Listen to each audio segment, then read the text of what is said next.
Levántate y resplandece, porque ha venido tu luz, y la gloria de Jehová ha nacido sobre ti. Porque he aquí que tinieblas cubrirán la tierra, y oscuridad las naciones. Mas sobre ti amanecerá Jehová, y sobre ti será vista su gloria.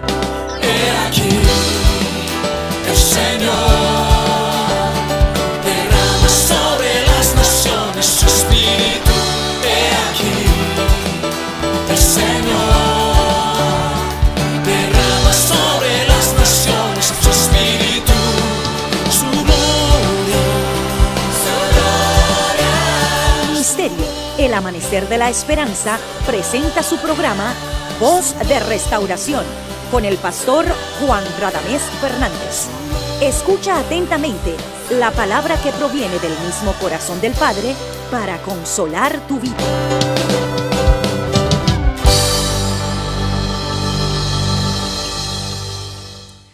En este día, nuestro deseo es que nuestro Dios sea muy levantado, como siempre, exaltado. Él nos salvó para la alabanza de su gloria. Es generoso, bueno, fiel. Él guarda su verdad. Seguro tú testificas, como nosotros, acerca de su grande bondad. En ese nombre que está sobre todo nombre te bendecimos y oramos al Señor que a través de la palabra pueda edificar tu vida. Te damos la bienvenida cariñosamente en Cristo Jesús a nuestra programación Voz de Restauración. Te invitamos que juntos a continuación estudiemos la palabra de Dios. Ven con nosotros. Amén. Amados, vamos a la palabra. Proverbios 20, versículo 24. Libro de Proverbios, capítulo 20, versículo 24, dice así: de Jehová son los pasos del hombre. ¿Cómo pues entenderá el hombre su camino? De Jehová son los pasos del hombre. ¿Cómo pues entenderá el hombre su camino? Este versículo nos ha bendecido grandemente. Dios ha sustraído, ha espigado enseñanzas, lecciones muy propias, muy adecuadas, muy pertinentes, trascendentales en nuestras vidas. Estamos estudiando acerca de la soberanía de Dios, así como revela este versículo. Como expresa el texto, comprender la guianza de Dios, la soberanía de Dios en nuestras vidas no es nada fácil. Por eso la pregunta: ¿entenderá el hombre su camino? Si es Dios el que dirige sus pasos, ¿entenderá el hombre su camino? O sea, el camino de Dios en su vida. Dios es soberano. Eso significa que Él hace lo que quiere en el cielo y en la tierra. Cuando digo lo que Él quiere, puede sonar como que Dios es un Dios caprichoso. Pero nosotros sabemos que Él es bueno, que Él es santo, que Él es justo, que Él es amor. Y dice que el amor no hace mal al prójimo. Amén. El amor se goza cuando triunfa la justicia. Dios es la esencia misma del amor. Damos gracias a Dios y nos gloriamos de que Dios es soberano. Eso significa que su voluntad se hace en el cielo y en la tierra. Su voluntad es su ley. Dios reina de acuerdo a cómo Él piensa. Tal el pensamiento de Dios, así es Dios. Y Él gobierna el universo en lo visible y en lo invisible a través de su voluntad perfecta, su voluntad soberana y justa. Aún los juicios de Dios son verdaderos y son justos, dice la palabra del Señor. Por eso, aunque la Biblia dice horrenda cosa es caer en las manos del Dios vivo, eso se refiere cuando se trata de juicio. Pero benditos son aquellos que están bajo la poderosa mano de Dios. Somos benditos, somos bienaventurados, porque estamos seguros en un mundo malo y perverso. Dios es nuestra seguridad. La Biblia dice que nadie que se ha opuesto a Dios le ha ido bien. Vemos en la historia, por lo que relata la Biblia, que todos los imperios de los hombres, aunque por un tiempo Dios dejó que los imperios, que los hombres se enseñorearan de las naciones, cuando llegó el tiempo Dios juzgó a los imperios. Y así es que siempre hace Dios. Eso fue lo que hizo con Adán. Dios le dijo a Adán: te entrego el gobierno de la tierra, sujuzga la tierra, enseñoréate de ella. Y puso todas las cosas bajo el dominio del hombre. Pero ese dominio del hombre es relativo. Hay una mano invisible que está sobre todas las cosas. Es la mano poderosa de Dios. La Biblia dice que Dios ha pasado por alto la ignorancia del hombre. También la manera del hombre gobernar. Todo lo que está sucediendo en el mundo hoy es ese resultado de la mala administración del hombre, del gobierno humano. El hombre se ha apartado de Dios. El hombre reina sin Dios. Cada día se manifiesta más la rebelión del hombre contra los principios de Dios. Y todo lo que vemos son las consecuencias de la mala mayordomía del hombre como siervo infiel, porque el hombre en general ha sido infiel a Dios. Hemos dicho y hemos estudiado que Dios le dio libertad al hombre y autoridad para gobernar. Muchos llaman a eso el libre albedrío. Es cierto. En cuanto al gobierno, en cuanto a tomar decisiones, el hombre tiene esa libertad. En cuanto a la salvación, no, porque la salvación viene de Jehová. Pero en todo aspecto natural, es cierto, el hombre tiene libertad para actuar. Pero es bueno que ustedes sepan que esa libertad es relativa. Es como la libertad que los padres buenos dan a los hijos. Es una libertad condicional, una libertad supervisada, porque los padres aman a los hijos y saben que los hijos no tienen la capacidad para usar bien la libertad. Por consiguiente, tienen que supervisar esa libertad. Así hace Dios con los hombres. Dios da libertad al hombre, pero los ojos de Jehová están hacia la tierra. Y aunque ustedes vean lo que ustedes vean, puede que en apariencia no se vea que Dios tiene el control, pero sí tiene el control. Él es el Dios invisible. Él tiene el control de todas las cosas. Este planeta es demasiado importante para Dios.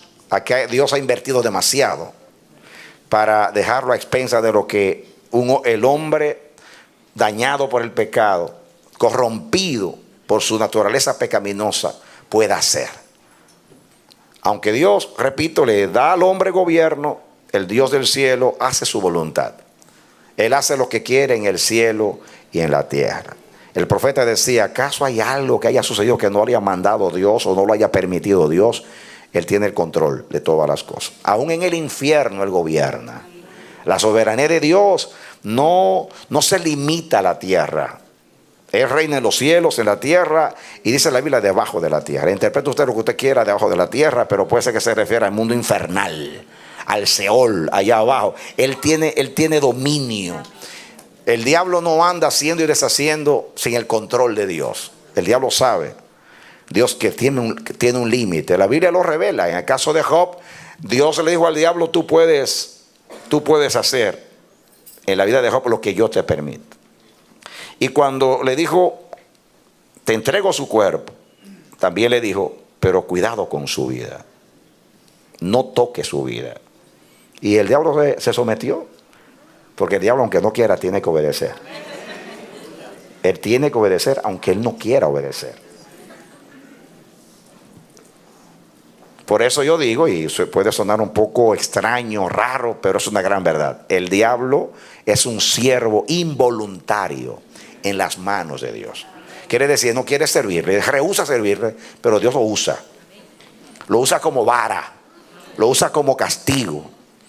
lo usa para realizar sus juicios, como quiera lo usa. Dios es Dios. A mí me da seguridad en mi espíritu como creyente que mi Dios, el bueno, el fiel, el justo, el verdadero, el todopoderoso, el Dios que tiene los atributos de la divinidad, que todo lo sabe, que no hay nada que escape de su conocimiento, es el Dios que controla y guía mi vida. Yo no soy un tamo que arrebata el viento. Yo no soy un barco a la deriva que anda en alta mar sin timón. Nuestras vidas están bien dirigidas. Diría perfectamente dirigidas. Andamos en obras, según la Biblia, obras preparadas desde la fundación del mundo. Andamos en esas obras. Y es muy importante, mis hermanos, muy importante someternos a la voluntad de Dios. No, más que someternos, amar la voluntad de Dios. La Biblia nos insta a amar la voluntad de Dios. No solamente aceptarla resignadamente, sino amar la voluntad de Dios. Lo mejor que nos puede pasar en nuestras vidas es que Dios realice su voluntad en nosotros. Aunque esa voluntad no sea necesariamente agradable a nosotros, porque muchas veces no es agradable la voluntad de Dios en nuestras vidas. Es importante entender a Dios de acuerdo a cómo Dios se ha revelado y no como Dios, o sea, cómo nosotros lo percibimos o concibimos o interpretamos. Dios se revela en la palabra. ¿Qué yo dije? Dios se revela en la palabra. La Biblia es su propio intérprete. Ninguna escritura es de interpretación privada. La Biblia es su propio intérprete. ¿Por qué estoy diciendo así? Porque muchas veces nosotros vamos a la palabra y cuando vemos algo que no entendemos de Dios, entonces tratamos de adaptar a Dios a nuestros criterios y conceptos. Dios al alcance de todos. Todo el mundo interpreta a Dios como quiere, como cada uno como le conviene. Pero lo que la Biblia dice es lo que la Biblia dice. Tenemos que ser honestos con la palabra cuando interpretamos la Escritura. Si no, vamos a confundirnos. Y la luz se nos va a convertir en tinieblas cuando no debe ser así. Esta es la luz. Y la luz vino y fue revelada para que andemos en la luz. El que es de la luz ama la luz y se expone a la luz y no se esconde de la luz para que se sepa que sus obras son hechas en Dios. El que no es de la luz se esconde de la luz, contradice la luz. Siempre digo que las emociones no son buenas consejeras.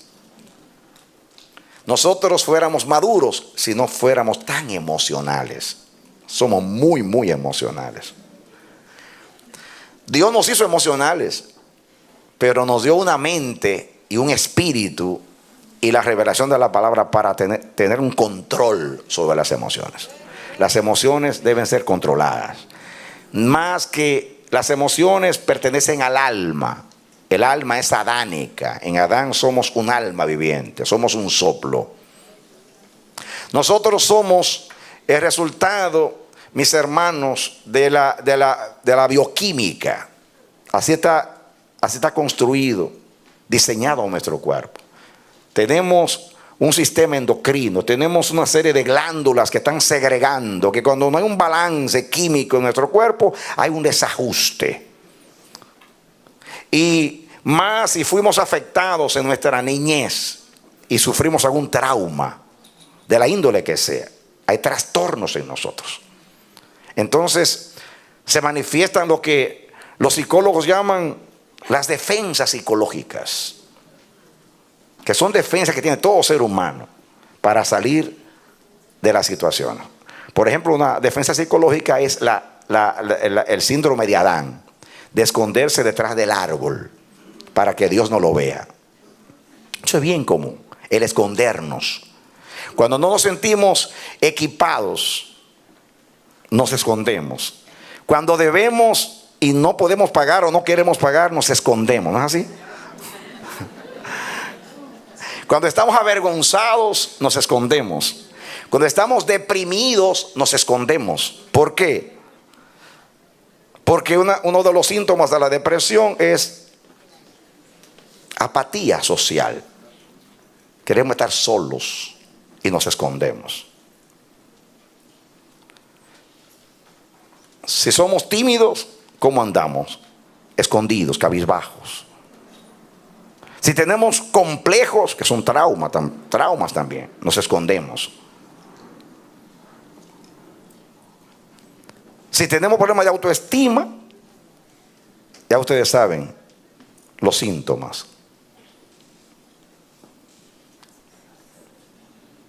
Eso nos ha dañado todo eso. Venimos ya trastornados de nuestra niñez. Son muy pocos los que pueden decir, yo no estoy traumado. Todo el mundo, de una u otra manera, tiene un trauma. Así que hay más locos afuera que adentro.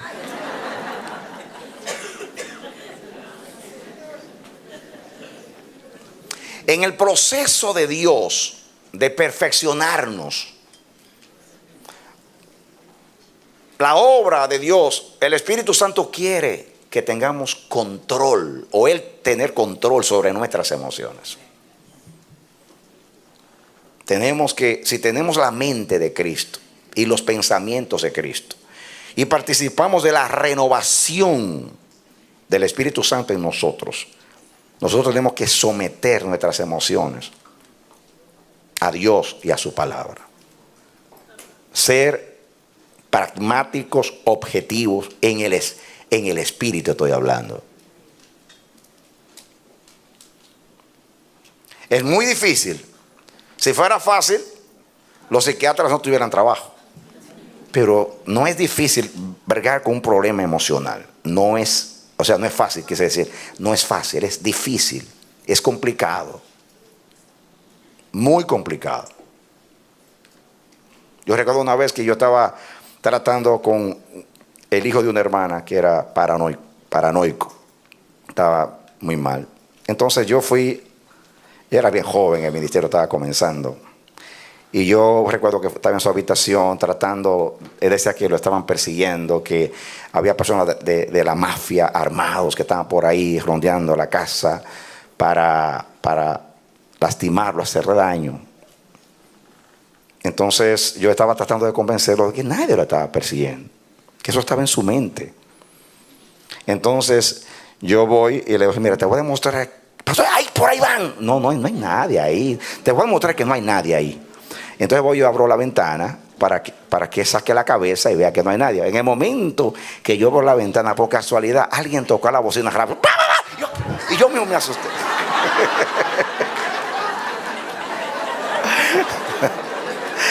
Y el que trataba de ayudarlo estaba asustado.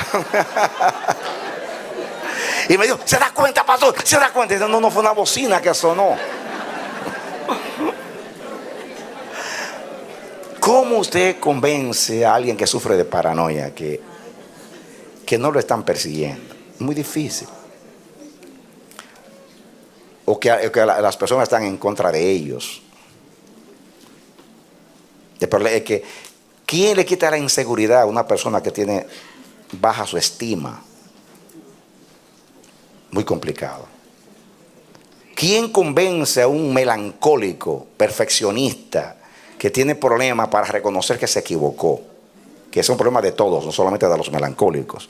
El mayor problema que tenemos los cristianos es que se nos hace difícil reconocer. Por eso no nos arrepentimos. Por eso es más difícil arrepentirnos. Por eso no crecemos. Por eso el mal se perpetúa en nosotros. Porque se nos hace difícil, me equivoqué. A ver, ¿qué importa? Me equivoqué. ¿Cuál es el problema? ¿Eres tú la única persona que te has equivocado si todos los hombres de Dios se equivocaron? ¿Cuál es el problema tuyo? ¿Quién eres tú para no equivocarte? Eso se llama orgullo. O se llama defensa psicológica. Una defensa psicológica es culpar a los demás y al ambiente de mi problema para no reconocer que yo soy un fracasado. Reconoce. La manera de tú dejar de ser un fracasado es reconocer que fracasaste y comenzar a tomar medidas. Pero si tú dices que no fracasaste, que tú no fracasas, entonces estás fracasando siempre y estás perpetuando tu fracaso. ¿Por qué estoy diciendo esto? No es una clase de psicología. Estoy diciendo que ese es el problema que tenemos para interpretar a Dios. Porque lo vemos de acuerdo a nuestras emociones.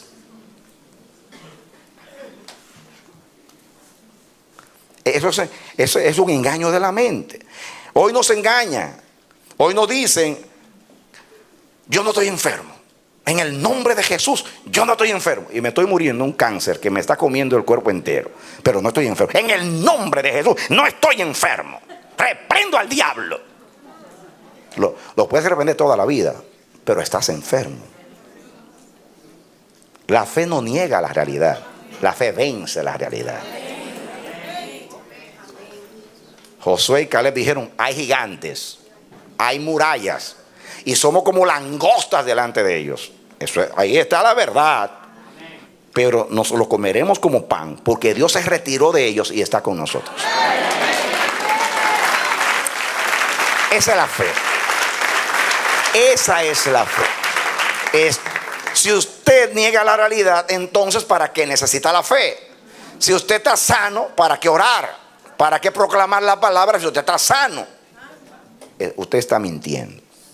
Yo recuerdo cuando comencé, que salí donde salí, comencé en el mundo espiritual. Uno cuando es niño, uno repite lo que ve. Y yo veía el mundo pentecostal o neopentecostal y yo repetía lo mismo. Así que yo también participé de esa corriente de lo confieso, está hecho ya en el nombre de Jesús. No es que usted no confiese, no me malinterprete. Es esconderse en una confesión, negando una realidad. Y yo recuerdo una vez que mi hijo mayor, estaba pequeño, 5 años, no podía respirar, tenía un problema, tenía resfriado y no podía respirar. Entonces él comenzó a llorar. Yo fui: ¿qué te pasa, hijo? Y me dice: papi, no puedo respirar. Dice: vamos a orar que tú vas a respirar. Yo oro por él y lo declaro sano en el nombre de Jesús. Hijo, estás sano ya, duérmete que estás sano. Dice: papi, no puedo respirar. Yo no estoy sano. Se enojó. Yo no puedo respirar.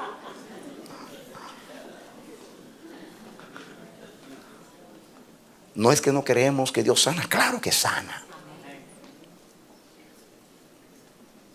Jesús dijo: Lázaro está enfermo. Y dijo más: está muerto. Y yo me alegro que se murió. Porque yo quiero hacer un milagro. Y yo no quiero que ustedes interpreten que está dormido. Está muerto y bien muerto. Ya tiene mal olor. 4 días.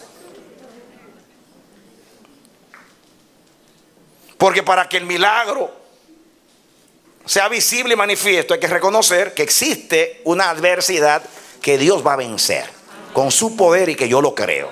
¿O no es así? Pero no se niega la realidad. Pero estoy mencionando esto como un recurso que tiene nuestra mente de escapismo. Cuando uno no se siente capacitado para bregar con una situación, uno tiende a correr. Pero el que corre se lleva 2 problemas: el que dejó y el que se lleva, en vez de uno. Tenemos que pedir a Dios que nos sane, porque Dios está sano y los sanos lo entienden a Dios. Por eso es que se me hace difícil esto, razonar. ¿Cómo yo puedo decir que en un accidente se me muere toda la familia y que eso viene de Dios? Dios, jamás. Dios es bueno, misericordioso. Ahí están tus emociones. Ahí está la religión actuando en ti. Ese es el diablo. Escúchame lo siguiente: la gente pensando que acusando al diablo excusa a Dios, y es todo lo contrario. Cuando tú culpas al diablo, tú le estás diciendo irresponsable a Dios. ¿Sabes por qué? Porque el que prometió guiarte más allá de la muerte fue Dios. El que dijo: te voy a cuidar porque tú eres mío, fue Dios. Y ahora te entrega en las manos del diablo para que haga lo que quiera contigo. ¿En qué estás creyendo? ¿Me entendiste o no me entendiste? Pero quieren como hacer que su doctrina, su enseñanza ajuste. Dice, un accidente así no es digno de Dios. ¿Cómo es posible que Dios me va a quitar a toda mi familia en un día? No puede ser. Eso viene del diablo. Ese argumento no está defendiendo a Dios, lo está culpando doblemente. Porque está diciendo, ¿dónde tú estabas? ¿Tú no tienes control? Yo te puse a cuidar mi vida y el diablo puede más que tú. Eso fue es el argumento de la mujer de Job, que le dijo, ¿para qué tú necesitas a Dios? Si tenemos un Dios para que nos bendiga y nos cuide, y el tuyo mira cómo te tiene, maldice a Dios y muérete. Y Job le dijo, has hablado como una cualquiera. El que habla así habla como un cualquiera. Es que no conoce a Dios. No conoce a Dios. Ahora, hoy vamos a entrar en algo que nos va a sacudir con la misma Biblia. Y ahí vamos a... Todos esos argumentos van a salir de nuestra mente. Con la misma palabra. Amén. Gloria a Dios. Amén. Si yo sufro de culpabilidad, culpo a Dios de todo lo que me pasa. Es un trauma. Apenas pasa algo negativo en mi vida, ay Señor, ¿qué hice mal? ¿En qué pequé, Señor? Bueno, hay una manera sana de uno decir, Señor, me vino como consecuencia mía. Está bien, si usted es sano. Pero hay gente que en todo ve a Dios castigándolo. Es como que Dios anda como el policía con el palo ahí, la batuta en la mano. Y te equivocaste ahí. ¿Cuándo vas a aprender? Como los padres, ¿no? De aquellos días. No, mis hermanos, Dios es Padre. Padre bueno, misericordioso y fiel. A ver cómo reconciliamos esto. Vean conmigo a 2 de Samuel.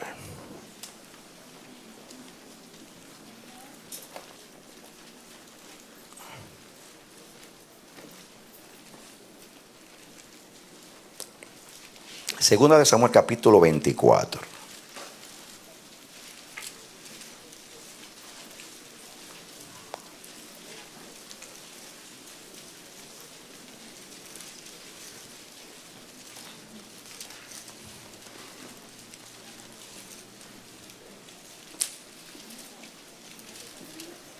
No se olviden, hermanos, que Dios nos está guiando en medio de un mundo donde reina el príncipe de este mundo y donde el hombre a quien Dios entregó el señorío de la tierra está reinando bajo el dominio del príncipe de este mundo. Y en esas circunstancias es que Dios nos está guiando. Los ángeles no tienen conflicto en el cielo, porque allá no está el diablo, allá no hay enfermedades, no hay problemas, no hay conflicto, no se muere la gente. Así que allí el diablo, allá no están ellos preocupados interpretando a Dios. Pero aquí, claro, tenemos una mente finita. El diablo hace y deshace aquí en la tierra. Y las consecuencias de nuestra naturaleza dañada, porque nuestra mente es continua al mal. Y Dios está realizando su voluntad a nuestro favor, pero sobre todo a favor de su propósito y su plan divino, que está por encima de todas las cosas. Porque te voy a decir una cosa, y es bueno que lo entiendas: el propósito de Dios prima por encima de todas las cosas. ¿Qué yo dije? El propósito de Dios prima por encima de todas las cosas. Y cuando tú entiendes esto, tú vas a decir: Señor, no se haga como yo quiero, sino como tú quieres. Como dijo Jesús en Getsemaní. ¿Qué dijo Jesús? Ha llegado la hora en la cual el Hijo del Hombre debe ser entregado en manos de los pecadores. Ha llegado la hora de la cruz. ¿Y qué diré? ¡Sálvame, Dios! No, yo llegué para eso. Hágase la voluntad del Padre. El propósito está por encima. Que yo sufra, eso es secundario. Pero que se haga el plan. Así que si a los que aman a Dios todas las cosas les ayudan a bien, aquellos que de acuerdo al propósito son llamados. Noten ahí en este versículo cómo la soberanía de Dios está relacionada con el propósito. Amén. ¿Qué yo dije? La soberanía administra el propósito. La soberanía de Dios administra el propósito. Y el propósito está sujeto a la soberanía de Dios. Cuando Dios va a cumplir un propósito, mis hermanos, perdonen que lo voy a decir así, Él hace lo que tiene que hacer. Hay una expresión en el Nuevo Testamento que es esta expresión: es necesario. Es necesario que pasemos por grandes tribulaciones antes de que entremos en el reino de Dios. Dios le dijo a Saulo: yo le voy a mostrar que es necesario, cuánto es necesario que padezca por mi nombre. Es necesario que yo vaya a Roma, porque el Espíritu Santo me da testimonio por todas las ciudades que tribulaciones, cárceles me esperan en Jerusalén, pero debo ir a Roma. Es necesario que yo sufra.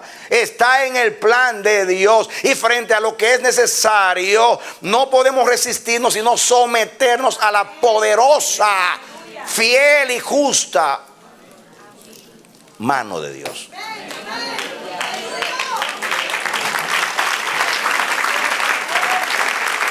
Amén. Yo soy instrumento del propósito, pero yo a la vez soy el propósito. Porque mandó a su Hijo para salvarme. Diga: propósito. Envió a Jesús para salvarme. Diga: propósito.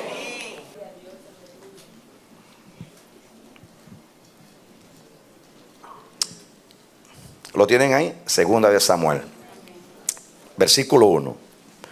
Volvió a encenderse la ira de Jehová contra Israel, e incitó a David contra ellos, a que dijese: ve, haz un censo de Israel y de Judá.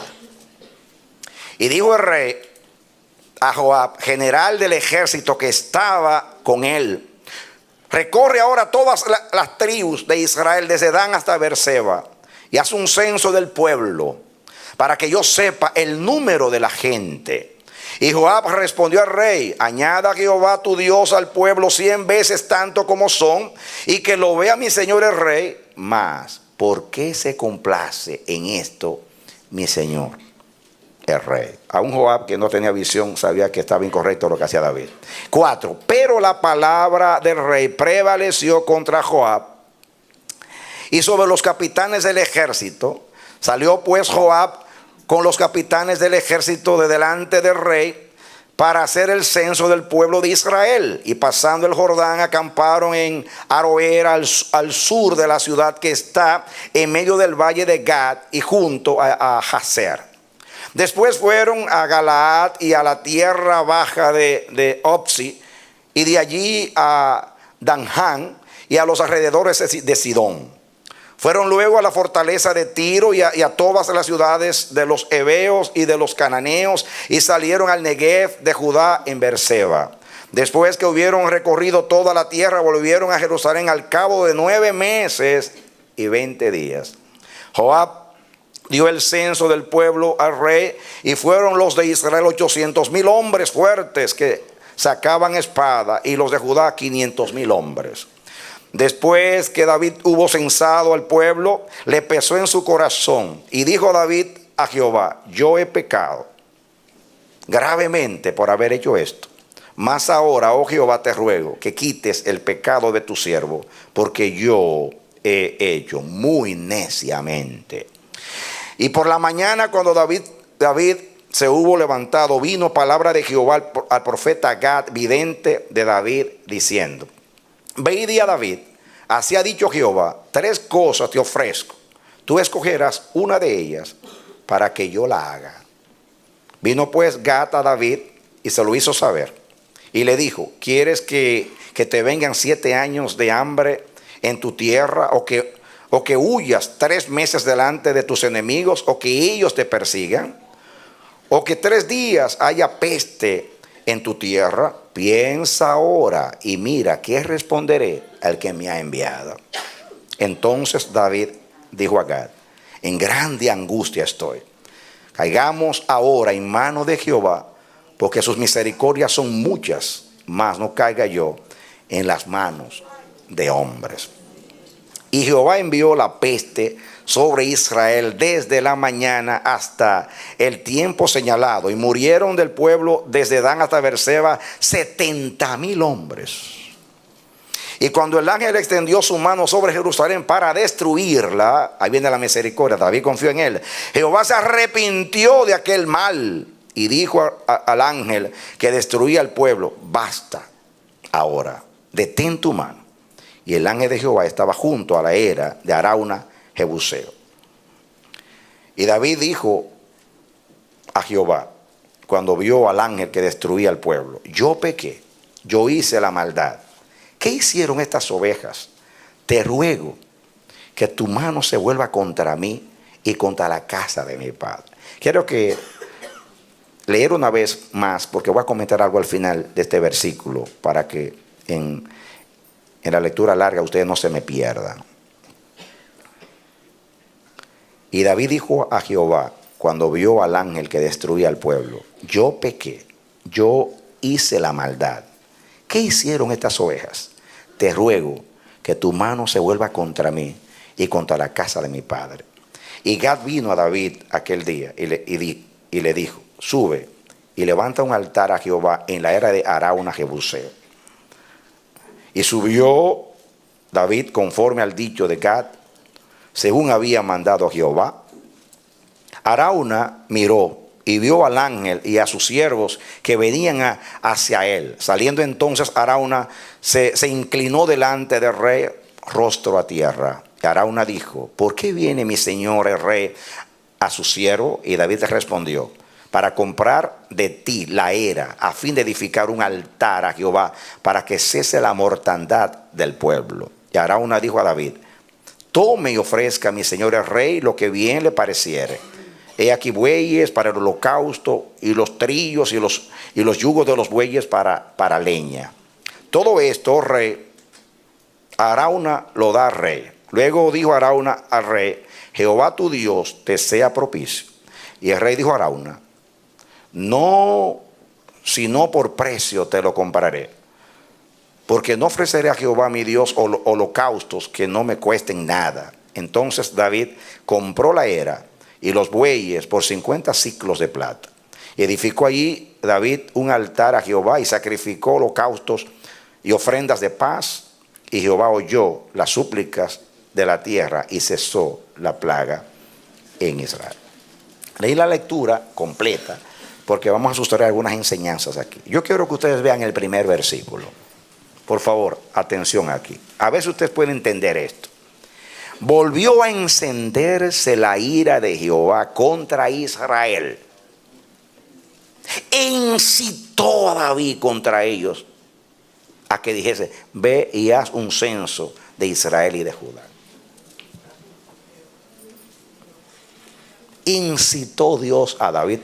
¿Lo incitó a pecar para luego castigarlo?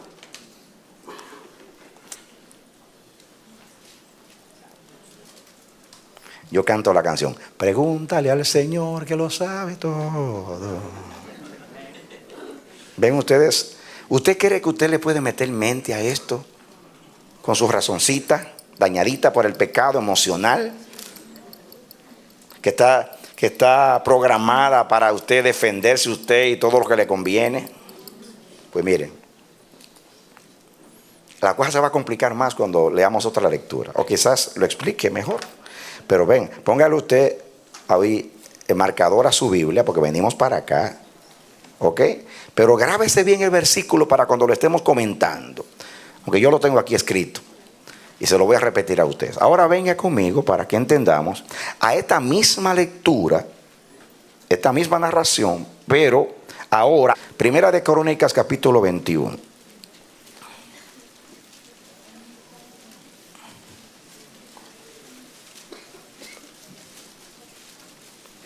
¿Lo tienen? Vaya buscándolo ahí. Acuérdense que hay dos narraciones. Hay 3 crónicas y vamos a ver. Los libros de Samuel, Primera y Segunda de Reyes y Primera y Segunda de Crónicas son, aunque este es el único que se llama Crónicas, aquí son crónicas también porque narran los sucesos que acontecieron en Israel, especialmente en los reyes de Israel, en las vidas y en la manera de administrar de los reyes de Israel. ¿Están conmigo? Versículo 1, Primera de Crónicas 21:1. Escuchen aquí como lo dice distinto y a la vez explica lo anterior. Pero Satanás se levantó contra Israel e incitó a David que hiciese censo de Israel. Eso como que nos gusta mejor a nosotros. Pastor, eso sí es. Aquello no es de Dios, esto sí es de Dios. Yo le doy gracias a Dios por estas dos maneras distintas de decir lo mismo. ¿O usted prefiere decir que la Biblia se contradice? No, son dos maneras distintas de decir lo mismo, que es lo que estoy tratando de explicar por semanas. Que aunque el diablo no quiera, Dios lo usa cuando Dios le da la gana de usarlo.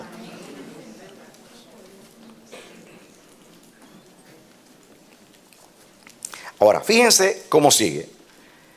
Pero Satanás se levantó contra Israel e incitó a David a que hiciese censo de Israel. Y David dijo a Joab, y narra la historia casi igual. Así que no lo voy a leer todo lo mismo porque ya es leer lo mismo. Ahora, puede ser que algunos detalles se añadan y otras cosas sean distintas en la narración. Pero en ambas se dice lo mismo más o menos de la narración. Solamente que hay detalles que yo voy a añadir al final, porque dice hay datos que no aparecen allí. Aquí a Arauna o Araúna, como usted quiere decir, se le llama Ornán. Ese es otro nombre que él tenía. Por ejemplo, el versículo 24. Entonces el rey David dijo a Ornán. Era Ornán el Jebuseo. Es el mismo Arauna. Tiene dos nombres. ¿Me entienden? Miren ustedes el versículo 14. Así Jehová envió una peste en Israel y murieron de Israel 70,000 hombres. Y envió Jehová el ángel a Jerusalén para destruirla, pero cuando él estaba destruyendo, miró Jehová y se arrepintió de aquel mal y dijo al ángel que destruía: basta ya, detén tu mano. El ángel de Jehová estaba junto a la era de Ornán Jebuseo. Era el mismo hombre, con un sobrenombre, como Simón y Pedro. Muy bien, entendido eso. Ahora, quiero que ustedes vean algunas cosas aquí, mis hermanos. Muy bien. En el primer versículo, quéjense aquí para no tener que ir allá acá. Vamos a quedar aquí. Yo tengo los textos que necesitamos, los tengo acá para repetirlos. En 2 Samuel 24:1 dice: volvió a encenderse la ira de Dios contra Israel e incitó a David contra ellos a que dijese, o hiciese un censo. Ahora, ¿contra quién era la ira de Dios? ¿Contra quién era la ira de Dios? Contra Israel. No era contra David la ira. No era contra David. Era contra Israel.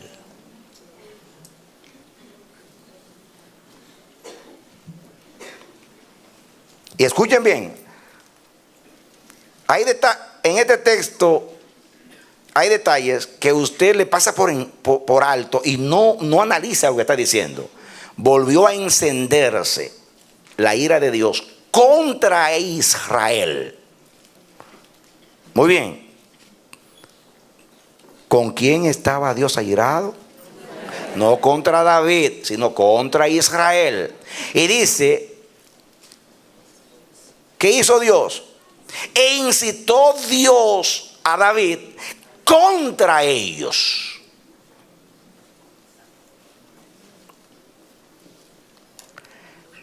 Dios estaba contra Israel y tomó a David para que esté en contra de Israel para lograr propósito. ¿Bien? Propósito. Vamos a ver aquí cómo Dios logra su propósito. Porque el propósito está por encima de todas las cosas.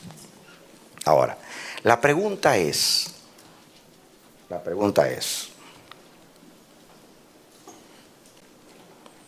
primeramente vamos a reconciliar los dos textos, los dos pasajes. En el otro dice, pero Satanás se levantó contra Israel. Ya dice aquí que era Dios que estaba contra Israel. Satanás siempre está en contra de Israel. Pero Dios no siempre está en contra de Israel. ¿Usted entendió eso? Satanás siempre está en contra de nosotros. Dios no siempre está en contra de nosotros. Dios está en contra de nosotros cuando nosotros pecamos contra Él, nos endurecemos, no nos arrepentimos y no nos sometemos a su voluntad. Como en este caso, se aira contra nosotros. Aunque es tardo para la ira y grande misericordia. Pero el diablo siempre, diga conmigo, el diablo siempre está en contra de nosotros. Por eso se llama el adversario, el enemigo. Y un enemigo como el diablo siempre está en contra. Pero Dios no es nuestro enemigo. Pero está en contra de nosotros cuando nosotros nos ponemos en contra de Él, en contra de su propósito, y nos endurecemos y nos obstinamos. Entonces, miren, comparemos primeramente los dos textos. En el primero dice que se encendió la ira de Dios otra vez contra Israel, incitó a David contra ellos. Y en el segundo dice, pero Satanás se levantó contra Israel e incitó a David a que hiciese censo de Israel. ¿Cómo reconciliamos nosotros estas dos cosas? Dios permitió que Satanás incitase a David. ¿Qué yo dije? En otras palabras, Dios quería lograr algo y usó al diablo. Dios no tiene que hacer. Dios no tiene que ejecutar. Dios tiene instrumentos.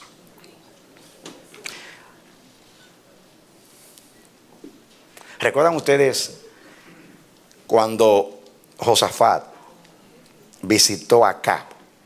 Y Acab lo invitó a ir a pelear a Ramón de Galad a rescatar una ciudad que pertenecía antes a Israel. Josafat, que era rey de Judá, de la casa de David, le dice a rey Acab: yo soy tuyo, mi pueblo es tuyo, y somos uno, así que yo voy contigo a Ramón de Galad. Entonces, Josafat, que era temeroso de Dios, le dice a Acab, ya saben ustedes quién era Acab y Jezabel, los que hicieron pecar a Israel. O sea, le dice, no hay un profeta de Dios aquí que podamos consultar, porque había consultado a 400, pero ya ustedes saben, eran comprados por él. Entonces, dice Acab, yo tengo uno, pero cada vez que me profetiza de cosas malas.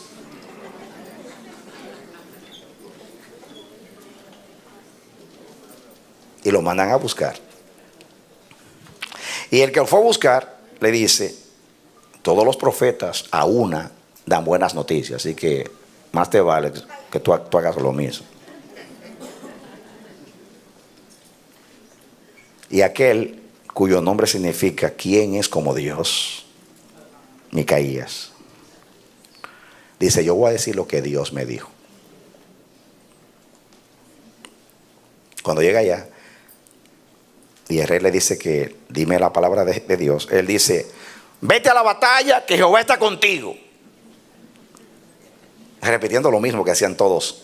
Y acá sabía que él estaba hablando irónicamente. Bueno, yo te digo lo que tú quieres. Si tú quieres que yo te diga lo que tú quieres, me uno al coro, sale a la batalla. Y se molesta acá. Yo sé, dime la verdad, quiero la verdad. Ah, tú quieres la verdad. Yo tuve una visión. Yo vi a Israel que andaban como ovejas sin pastor corriendo todos en los montes, en medio del campo de batalla. Y entonces ahí se queda. Tú ves, yo te lo dije, no me profetiza nada bueno. O sea, como quiera. Si digo una cosa es un problema. Si digo otra cosa, así es el extraviado. Entonces le dice, ¿tú quieres la verdad? Y le dice la sentencia. y le dice lo que iba a pasar en el campo de batalla.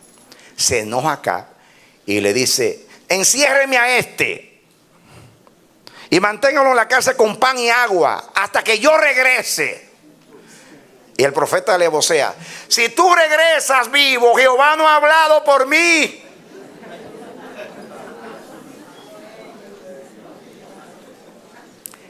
Y el hombre astuto se disfraza. Acab se disfraza y le dice al pobre Josafat que se quede así, vestido de rey. Y él se disfraza. Otra palabra, que lo maten a él, a mí no. Es un desgraciado. Y el pobre Josafat, que era un inocente, se queda vestido de rey. Y el rey de Siria dijo: no le hagan caso a nadie, maten al rey. Y entonces iban hacia Josafat creyendo que era Acab. Pero cuando lo vieron que no era él, lo dejaron. Y dice la Biblia que una flecha que tiraron a Ventura y acabó con el rey. Fíjense la providencia de Dios. Él se disfraza para que no lo maten. Engaña al abnegado Josafat para que se quede con la corona como rey, para que lo confundan y lo maten a él. Y él piensa: como estoy disfrazado, no me va a pasar nada. Y viene una flecha de Jehová que alguien disparó a lo loco. Hermanos, me parece al cuento de aquel que le tocaba morir y se estaba disfrazando y se rasuró la cabeza, y la muerte andaba buscando y no lo encontraba. Y como no lo encontraba porque el hombre se disfrazó, la muerte cuando se iba: yo tengo el día entero buscando a este loco y no lo encuentro. Ya que no lo encuentro, me voy a llevar a aquel calvo.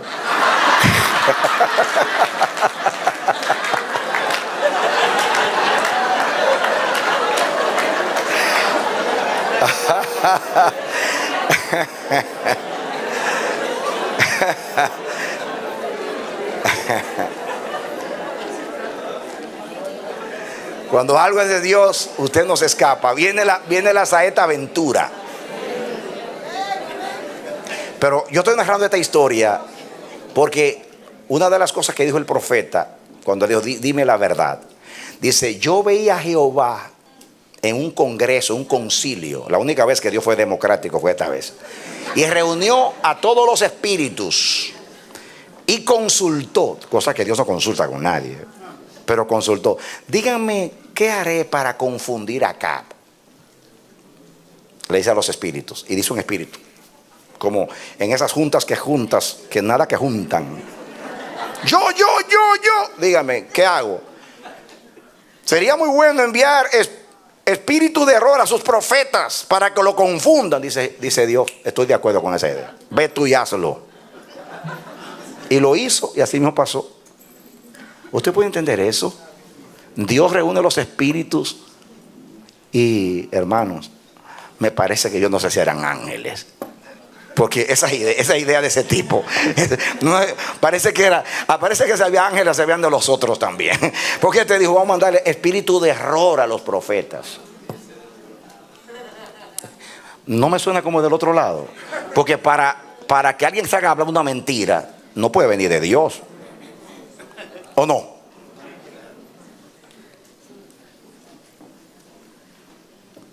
Suena raro, ¿no?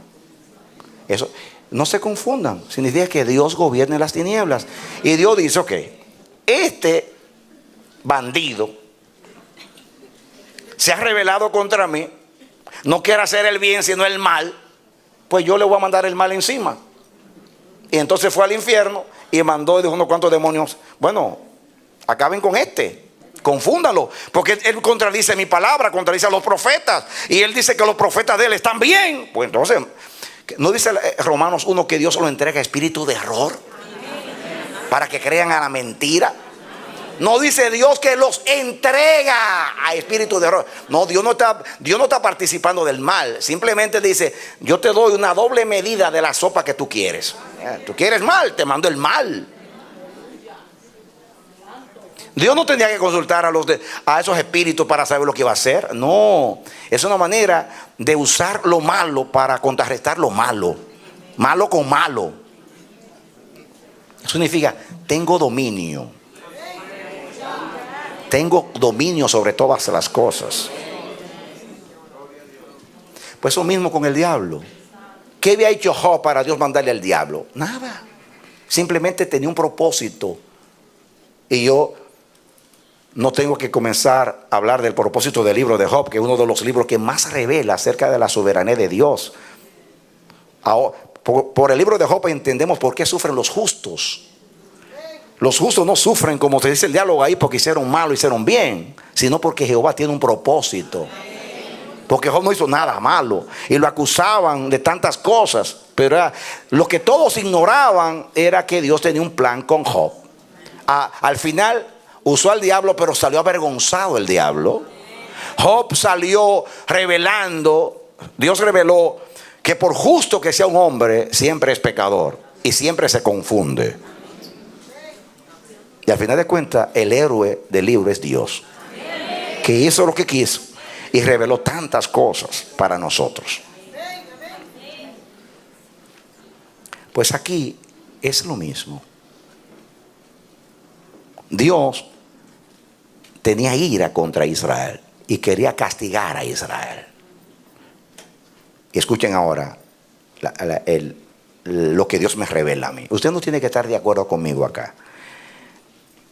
No se sabe, la Biblia no dice por qué Dios estaba airado contra Israel. Pero si yo veo, yo estudié las dos narraciones y el contexto de los capítulos que están alrededor, y me doy cuenta que ahí no hay idolatría, no hay nada que hiciera Israel en esos capítulos ahí, sino una sola cosa. Una sola cosa hizo Israel en el contexto acá, para que Dios estuviera airado con Israel. Si sigo lo que está más cerca que pudo airar a Dios, fue que Israel se fue en contra de David cuando siguió a Absalón y siguió al otro rebelde, a Seba. Y vamos a estudiar la palabra. Y entonces vamos a entender muchas cosas ahora. Ahí cerquita en el contexto. Segunda de Samuel, capítulo 15.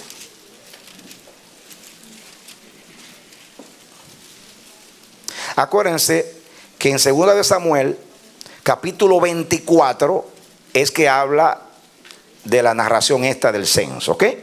Yo estoy regresando al capítulo 15.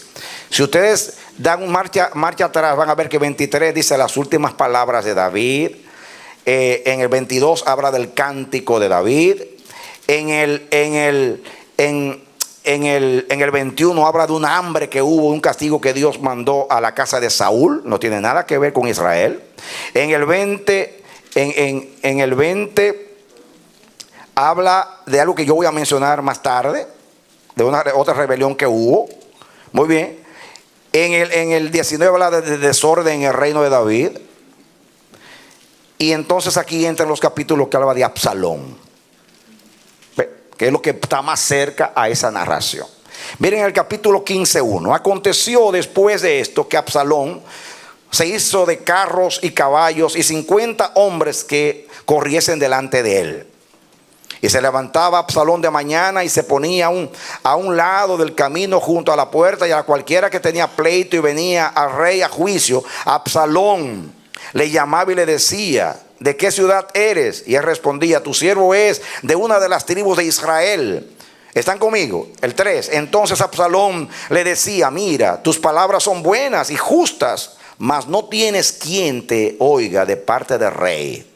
Y decía Absalón: ¿quién me pusiera por juez en la tierra para que viniesen a mí todos los que tienen pleito o negocio, que yo les haría justicia? Y aconteció que cuando alguno se acercaba para inclinarse a él, él extendía la mano y lo besaba, y lo tomaba y lo besaba. En otras palabras, no me hagas reverencia, yo soy como tú. Y lo besaba. De esta manera hacía con todos los israelitas que venían al rey a juicio. Así robaba Absalón el corazón de los de Israel. Muy bien. Más adelante ahí narra todo lo de la rebelión. Pero yo quiero que ustedes vean algo acá. Miren ustedes ahora lo que dice, para que entendamos el versículo 13. Y un mensajero vino a David diciendo: el corazón de todo Israel se va tras Absalón. Eso cuando ya se hace la revolución, viene la noticia. Ahí Ahitofel y algunos que antes eran leales a David se unen a Absalón y la revuelta se hace grande. Para no leer todo el capítulo, entonces dice el 13 que vino un mensajero, dice, y un mensajero vino a David diciendo: el corazón de todo Israel se va tras Absalón. ¿Cuál es el propósito de Absalón? Ganarse el corazón de Israel. ¿Y cuál es el resultado? ¿Qué dice el mensajero? ¿El corazón de quién? De todo Israel se va en pos o detrás de Absalón. La historia ustedes la conocen si conocen la Biblia. David tuvo que salir corriendo con sus hijos y con unos cuantos fieles. Y dice que todo Israel, solamente un sinnúmero, que eran muy pocos relativamente, de Judá, permanecieron fieles a David. Pero todo Israel significa las 10 tribus, se fueron todos a seguir al rebelde. ¿Están? Muy bien. Ahora, ven al capítulo 19. Fíjense que nos estamos acercando al 24.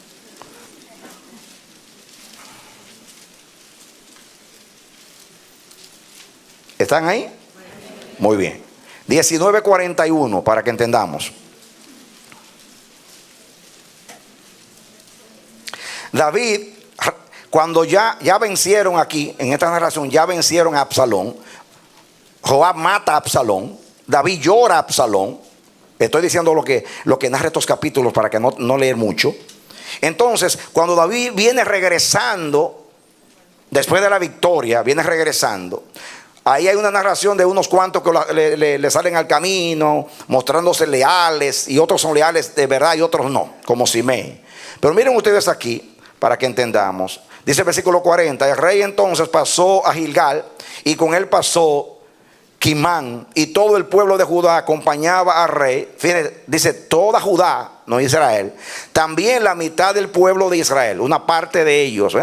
Cuando dice una mitad, es un sinnúmero de pocos fieles de Israel que se unieron con los de Judá para pelear contra Absalón. Pero allí dice todo Israel, yo entiendo, la mayoría. Y hay un pocos aquí permanecieron fieles a David. Escuchen ahora. El 41. He aquí todos los hombres de Israel vinieron al rey. Otra vez dice, todos los hombres de Israel vinieron al rey. O sea, la mayoría. Y le dijeron: ¿por qué los hombres de Judá, nuestros hermanos, te han llevado y han hecho pasar el Jordán al rey y a su familia y a todos los siervos de David con él?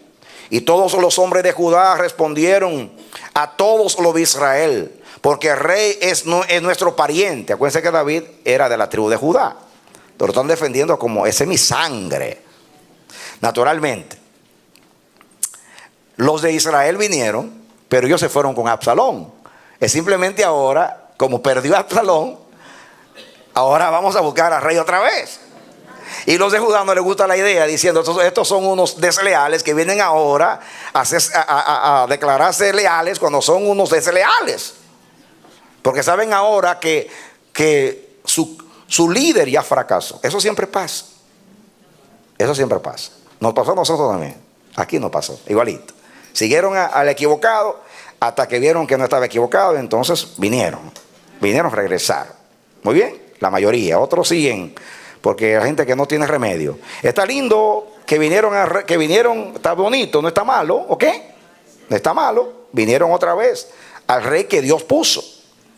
No siguieron al rebelde, ahora regresa. Pero hubo una pugna entre Judá e Israel.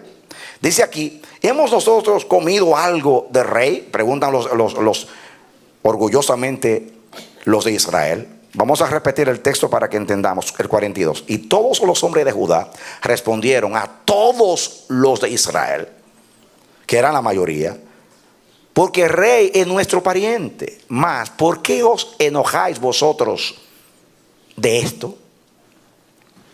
¿Por qué os enojáis vosotros de eso? ¿Hemos nosotros comido algo del rey? ¿Hemos recibido de él algún regalo? Entonces respondieron los hombres de Israel y dijeron a los de Judá: nosotros tenemos en el rey 10 partes, porque eran 10 tribus, y en el mismo David más que vosotros. ¿Por qué pues nos habéis tenido en poco? ¿No hablamos nosotros los primeros respecto de hacer volver a nuestro rey? Y las palabras de los hombres de Judá fueron más violentas que las de los hombres de Israel. Escuchen, aconteció, el 20, que se hallaba allí un hombre perverso que se llamaba Seba, hijo de Bicri, hombre de Benjamín, el cual tocó la trompeta y dijo: no tenemos nosotros parte en David, ni heredad con el hijo de Isaí, que ahí ese era el papá de David. Cada uno a su tienda, Israel. Así, escuchen ahora, así todos los hombres de Israel abandonaron a David, siguiendo a Seba, hijo de Bicri, mas los de Judá siguieron a su rey desde el Jordán hasta Jerusalén. Y luego que llegó David a su casa en Jerusalén, tomó el rey las 10 mujeres, y ahí sigue la narración. Pero más adelante, miren ustedes aquí, más adelante entonces, dice que Joab persiguió a este hombre y lo mató y se acabó la rebelión, para hacerle breve la historia. Pero miren lo que dice el versículo 13. Perdón, el 2 dice aquí. ¿Vieron ustedes que dice? Aconteció que se hallaba ahí un hombre perverso, el 1, que se llamaba Seba, hijo de Bicri, hombre de Benjamín, el cual tocó la trompeta y dijo: no tenemos nosotros parte en David, ni heredad en el hijo de Isaí, cada uno a su tienda Israel. Así los hombres de Israel abandonaron a David y siguieron a Seba. Aquí, dame tu atención aquí. Esto es lo que más se aproxima al capítulo 24, que es donde narra acerca de lo que estamos estudiando. Por eso deduzco que el enojo de Dios contra Israel fue que siguieron 2 rebeliones, la de Absalón y la de Seba, ambas contra el ungido de Jehová y contra el propósito de Dios. Ahora, yo quiero que ustedes vean ahora cómo Dios brega. Esas cosas les vinieron a David por consecuencia de su pecado. O sea, a través de Absalón y de este hombre, Dios estaba castigando a David. Porque cuando el profeta Natán fue donde David y le puso la historia triste de aquel hombre rico que tenía muchas ovejas, que tomó la única que tenía aquel pobre, y David se indigna y dice: este hombre es digno de muerte y debe pagar 4 veces tanto, porque la ley decía que si tú le robabas una oveja a alguien, tú le tenías que pagar 4 veces tanto, y él está aplicando. Por eso Zaqueo dijo: Señor, si yo le he robado a alguien, yo le voy a pagar 4 veces más. ¿Recuerdan ustedes a Zaqueo? Porque la ley decía que si tú dañabas el buey de tu hermano o su oveja, tú tenías que pagar 4 veces más. David se sentencia, de acuerdo a la ley, se autosentencia y dice: ese hombre es digno de muerte, ese hombre debe pagar 4 veces tanto. Y Dios le pagó a él 4 veces tanto. Porque, mire, Dios le dijo: la espada no se apartará de tu casa. Murió Absalón, mata a Amnón. Absalón mata a Amnón. Después Absalón se rebela contra él. Adonías muere después. Mire cómo la espada sigue a la casa de David. Y el sexo, porque el pecado era sexual, ¿no? Ya ustedes saben que a Tamar la viola Amnón, su hermano. A David Absalón viola a sus mujeres a la vista de todo Israel. Y el sexo sigue, Salomón sigue en la situación con David. Pero lo que yo quiero que ustedes vean acá es cómo es Dios.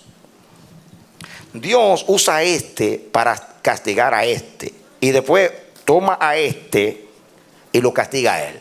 Que fue lo que hizo con Babilonia y con los caldeos. Los usó para castigar a Israel. Y luego se volvió contra Babilonia y contra Siria. Y lo dicen los profetas: se te fue la mano, te entregué a Israel y se te fue la mano, ahora arremeto contra ti. Entonces, te voy a mostrar lo que Dios me revela acerca de esto. Y te lo voy a ir diciendo aquí con las palabras que Dios me dio.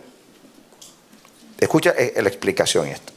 David pecó contra Jehová y Dios lo castigó 4 veces tanto, tal como él mismo se autocondenó. Dios usó a Absalón contra David para castigarlo. En otras palabras, produjo la llaga. Acuérdense que dice que Dios produce la llaga y él mismo la cura. Estudiamos la vez pasada que Dios produce la adversidad y la paz y la adversidad. Dios crea la luz y las tinieblas. Isaías 45:7. Lo estudiamos. Estamos aplicando los mismos principios otra vez. Ok, David peca y Dios entonces lo castiga y hace la llaga. La llaga es que Absalón se levanta contra él, también Seba. Están conmigo. Produjo la llaga. Luego castiga a Absalón. Usa a Absalón contra David, pero luego castiga a Absalón. ¿No es así? Usa a Seba contra David, pero luego castiga con la muerte a Seba. Le da a cada uno de acuerdo a sus obras, porque Dios es justo. Escuchen ahora, como Israel se dejó conquistar el corazón. ¿De quién es el corazón de Israel? De Dios. Y por consiguiente de David, porque era un hombre conforme al corazón y Dios lo puso para dirigir a su pueblo. Y la lealtad de Israel era a David, era al ungido que Dios había puesto para cumplir su propósito con Israel. Como Israel se dejó conquistar el corazón y se lo dio a Absalón y a Seba, Dios se airó contra Israel e incitó al diablo para que incitara a David para que éste hiciese el censo. ¿Van ahí conmigo? Muy bien, escuchen. Las dos afirmaciones revelan cómo funciona la soberanía de Dios. Las dos narraciones, cuando usted no entiende las dos juntas, una explica a la otra, pero es una manera de explicar la incomprensible soberanía de Dios. Sigo en lo que Dios me dio. ¿Por qué incita a David? Esa es la pregunta. ¿Por qué incita a David? Si la ira de él no era contra David. Ya David le pagó con la rebelión de Absalón, les viola a las mujeres, Seba se levanta contra él, pierde a Amón, desgracia tras desgracia a casa de David. Esto ahora no es contra David. La narración no dice que Dios estaba irado contra David, era contra Israel. Ya van a ver ahora una serie de cosas aquí en estas lecturas. ¿Por qué incita a David? Porque Israel pecó contra David. ¿Israel pecó contra quién? Contra David. Y lo traicionó como rey y le fue desleal. En el caso de Dios, Dios usa al mismo David contra quien pecó Israel para pagarle o castigarle por su deslealtad. En otras palabras, como el corazón de David no era para tomar represalia contra su pueblo, dice Dios, pero yo soy el juez justo de toda la tierra.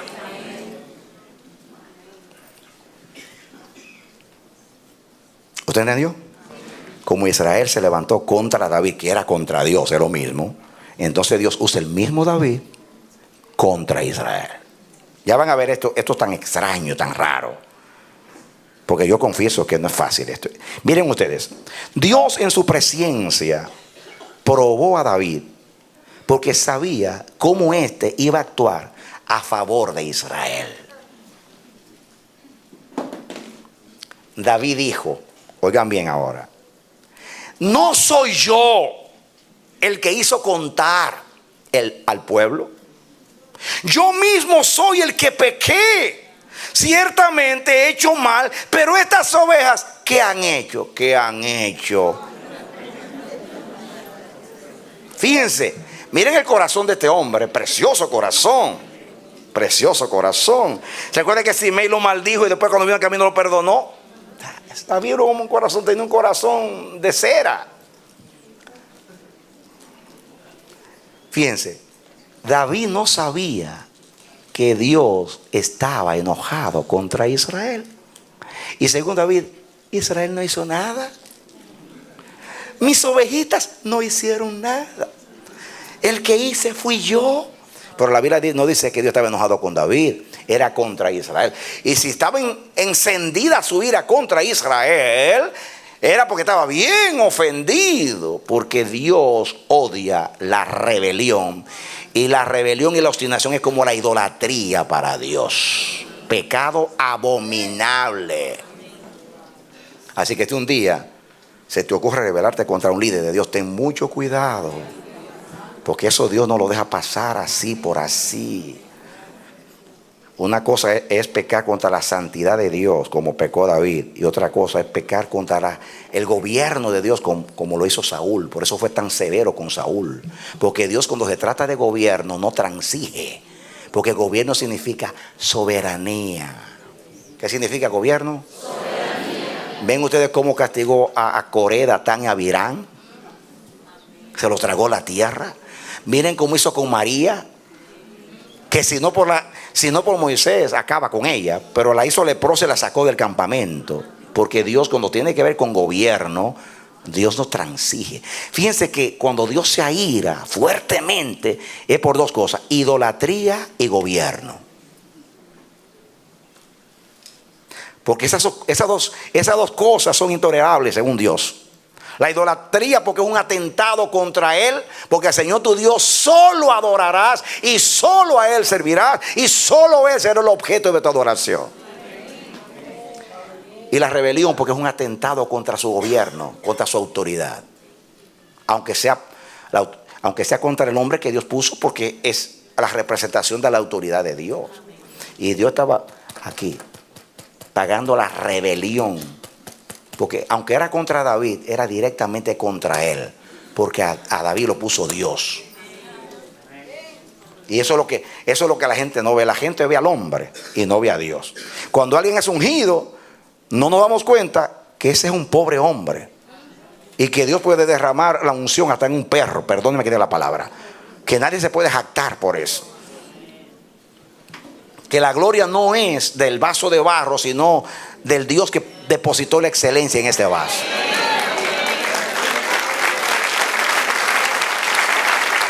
Amén. Pero somos tan ciegos que siempre le estamos dando culto al hombre como si el hombre tuviera algo. El hombre no tiene nada de qué gloriarse. Nadie tiene nada que no lo haya recibido. Y se lo recibió porque se jacta. Entonces, cuando veamos un ungido, no miremos al ungido, miremos al Dios, a Dios, que está bendiciendo al pueblo a través del ungido. Pero el don es de Dios. Es igual que la autoridad. Cuando Dios elige a un líder, mis hermanos, Dios está realizando su propósito y gobierno a través de ese líder. No es el líder. Es como Pablo dice: sométanse a los pastores, pero no por ellos, sino por causa de la obra que hacen, por causa de Dios. ¿Por qué no vemos el hombre es un representante, pero al final es Dios el que está detrás? Es a Dios a quien servimos, no a los hombres. Es Dios el que sana, no es el hombre. La unción viene de Dios. La deposita en cualquiera para hacer lo que quiera.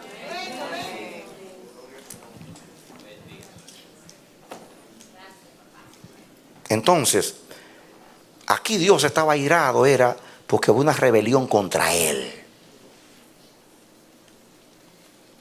No soy yo el que hizo contar al pueblo, yo mismo soy el que pequé. Ciertamente he hecho mal, pero estas ovejas, ¿qué han hecho?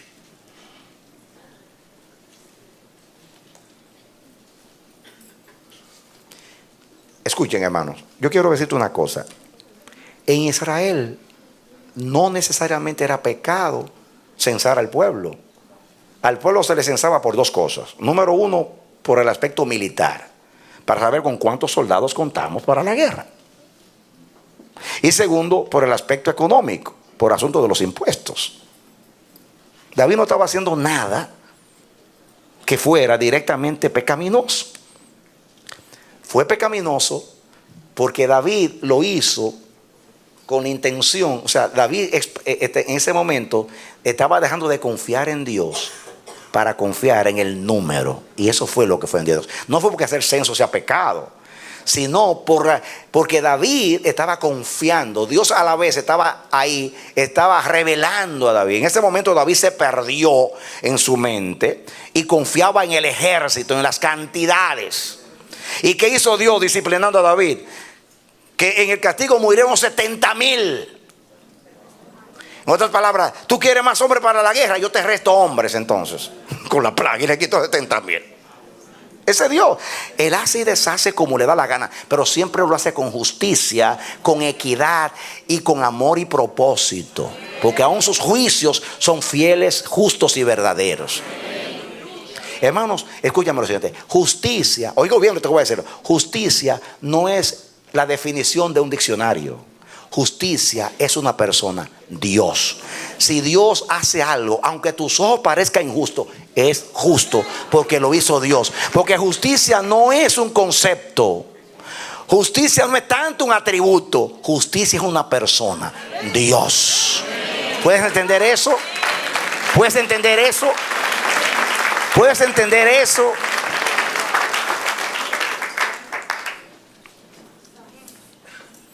Eso es lo que la Biblia dice del barro y el alfarero. El barro puede hacer la vasija como le dé la gana, la puede romper, la puede hacer otra vez. Es injusto el alfarero porque hace de nuevo la vasija, porque la rompe para hacerla de nuevo. Es un asunto de él, el barro es de él y la habilidad es de él. Dios hace lo que quiere y sigue siendo Dios.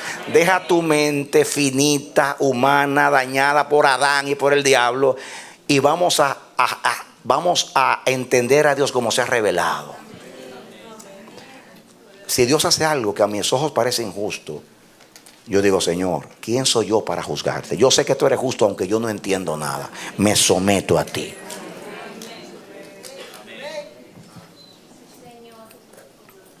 Porque si Dios lo hizo, es justo. Si Dios lo hizo, diga conmigo, si Dios lo hizo, es justo, aunque yo no lo entienda.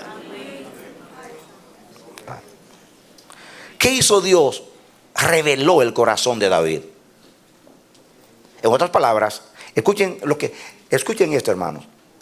Dios no tiene que mandar al diablo. De hecho, Dios nunca manda al diablo a hacer nada malo, porque Dios no hace, el amor no hace nada indebido. Dios es perfecto. Dios no manda al diablo. Dios no es responsable por lo que el diablo hace. Lo que Dios hace es que se echa a un lado y quita la protección. ¿Sí? Y el diablo interpreta que si Dios no manda, si no ve los ángeles protegiendo, ese me lo entregaron a mí. ¿Cuántos saben que Dios entrega? Claro, Dios entrega. Vamos a seguir estudiando esto y verán más cosas. Entonces lo que hizo fue que entregó a David en las manos del diablo para revelar lo que había en David, que había confianza en los números, pero a la vez que está haciendo eso, está usando a David contra Israel para él entonces castigar a Israel por lo que hizo, por su deslealtad. Pero escuchen ahora. Por eso el pobre David, inocente, dice: las ovejas no han hecho nada. Dice Dios: si tú supieras lo que han hecho las ovejas. Como a David le devuelven el reino, le devuelven el trono, está contento. Pero Dios no deja pasar esto. Es como Absalón. No, Dios dejó a Absalón y le vino las consecuencias a David. Dios no estaba aprobándole a Absalón. Dios mató a Absalón. ¿Y cómo lo mató Dios? David dijo que no lo mataran. Y Dios usó a Joab. Dios no estaba de acuerdo con Joab, ni que Joab se levantó contra su rey. Pero Dios, cuando hay maldad, usa lo mismo malo, porque al malo lo mata la maldad. Salmo 34, diga conmigo: al malo lo mata la maldad. Y Dios usa la maldad para matar a los malos. Por eso Dios me ha enseñado a mí, lo he compartido con ustedes, que cuando alguien se levanta contra mí, hay hostilidad, que no pelee. Dios me ha dicho, en un juicio, y tómalo para ti, en todo juicio contra los hombres, tú decides si yo soy tu juez o soy tu abogado. Si tú te defiendes, yo soy tu juez, porque tú estás igual que aquellos que se levantaron contra ti. Pero si tú, como mi hijo, no te defiendes, yo soy abogado de los que no se defienden. Entonces, al malo lo mata la maldad. Inclusive, Pablo dice que tú le hagas bien. Si tienes hambre, dale de comer. Tienes sed, dale de beber. Porque eso aumenta el juicio. Porque haciendo esto, ascuas de fuego amontonan sobre su cabeza. ¿Cuántos saben que la misericordia aumenta el juicio? Entre más misericordia, más juicio. Tarde o temprano. Entonces, ¿qué hace Dios? Lo mismo que te está enseñando es lo que Él hace. Por eso trata bien a los malos. Y por eso le va bien a los malos. Y usted dice, Dios mío, ¿cómo es esto? Dice Dios, tranquilo, que al final van a pagar todas las cosas juntas. Porque al malo lo mata la misma maldad. Usted tiene ese texto que vino por iluminación del Espíritu ahora, que al malo lo mata la maldad. Dios lo que está haciendo es, tomaste un mal camino, uso tu mismo camino malo para demostrarte que lo malo lleva a lo malo. Y eso es lo que hace Dios. Usa lo malo. Por eso la Biblia dice el texto, en el texto de Isaías 45:7, donde dice que Dios crea la paz y la adversidad. La traducción es lo malo. Pero no lo malo en cuanto a maldad. No. Lo malo en cuanto a castigo, lo no agradable. Lo no agradable a nosotros. El castigo, la disciplina. Lo que no nos agrada. Lo que creemos que no nos beneficia. ¿Están conmigo? Escuchen ahora. David pregunta, ¿qué hicieron estas ovejas? Dios contesta. Con el versículo 1, volvió a encenderse la ira de Jehová contra Israel. Dios estaba airado contra Israel porque se rebelaron contra David. David no sabía que Dios estaba airado contra Israel. Israel traicionó a David. Y ahora Dios usa el pecado de David para castigar a Israel. Pero David pero David justificaba a Israel delante de Dios y se culpa a él. Se arrepiente y Dios ve la mediación y representación sacerdotal de David a favor de Israel y perdona a Israel.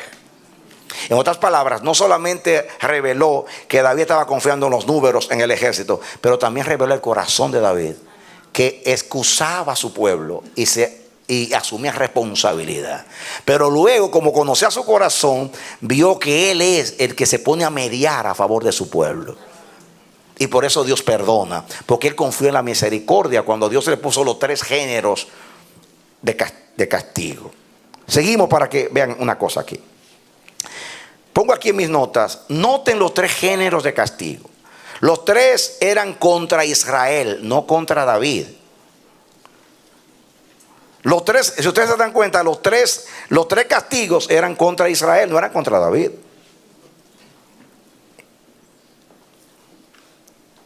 Tres años.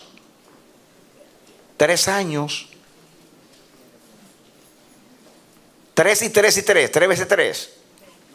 Pero los 2 primeros tienen que ver con los enemigos. Te voy a entregar a los enemigos por 3 meses. 3 años de sequía. O 3 años, o 3 días de plaga. Escuchen ahora. ¿Por qué? Atención fíjense, el castigo no era contra David. David dice, el castigo sea contra mí, contra mi casa. Pero no fue ni contra David ni contra su casa. Fue contra Israel. Los 70,000 que vieron era de Israel. Y la plaga era contra Israel. Porque Dios estaba enojado contra Israel, no contra David.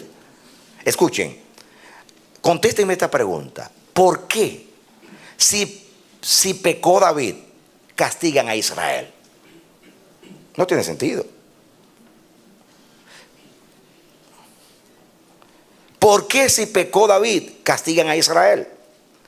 Escuchen ahora la otra pregunta. ¿Y por qué? Si el que se arrepintió fue David, ¿por qué al que perdonan es a Israel?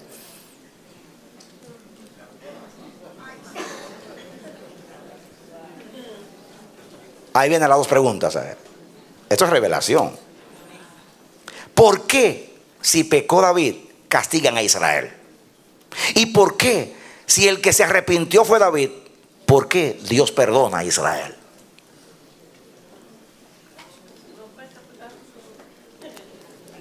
¿Usted está captando o no está captando?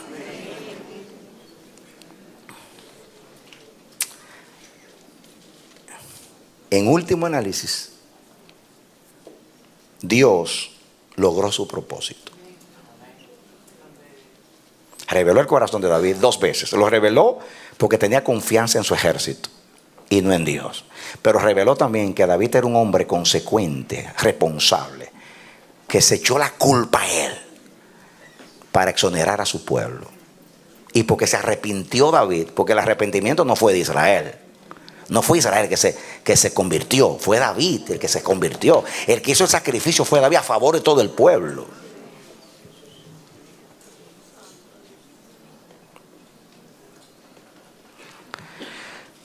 Dios logró su propósito, manifestó su misericordia e hizo que ésta triunfara contra el juicio. ¿Qué hizo Dios? Manifestó su misericordia e hizo que ésta triunfara contra el juicio. Ahora, ¿recuerdan ustedes la semana pasada que yo les hablé a ustedes del primer error de David cuando tomó a una mujer que no era suya y mató a su esposo?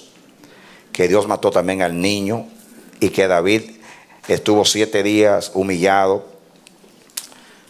y después que Dios mata al niño, entra y adora a Dios, y después come, y los siervos estaban confundidos diciendo, pero cuando el niño estaba vivo tú no querías comer, y ahora que Dios mata al niño tú vienes a comer. ¿Qué es esto? Parece que estaba engañando. Y David le responde, no, yo ahora, ¿por qué hago yo seguir humillado y entristeciéndome si él no va a vivir ya?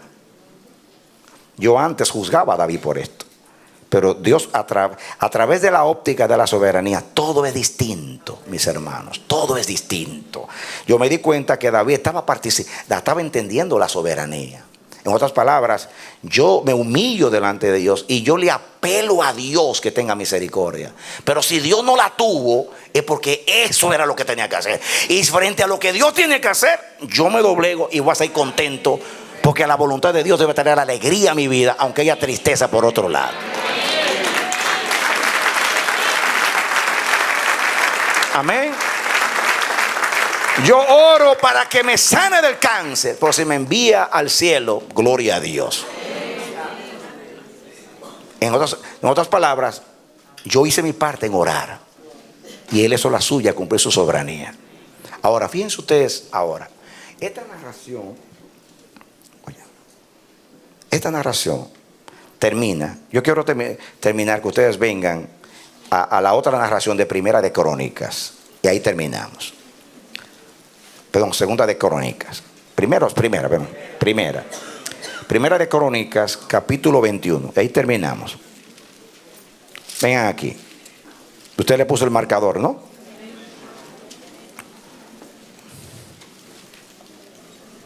¿Lo tienen? Escuchen esto. Primera de Crónicas, capítulo 21. Miren cómo termina.